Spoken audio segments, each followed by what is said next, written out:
Hello everyone and welcome back to another video from Crazy Gamer. In this video, I'm going to show you how to log into your Epic Games using your Xbox account. So let's get started right away. First of all, open up your web browser and then in the address bar type in epicgames.com and press enter. You can also open the Epic Games launcher if you have already installed it on your device. Once you open it up, you will directly be asked to log into your account. Now if you're on your web browser, click on the account icon at the top right corner. Once you're inside the login screen, you will see various different options of logging into your account, including your email address and your password, and also your Xbox account.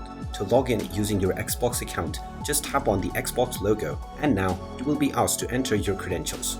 Just enter your email address, phone number, or your username for your Microsoft Xbox account, and then click on the next button. After authenticating through the Authenticator app or entering your password, your login will be authenticated and you will be taken into your Epic Games account through your Xbox account right away.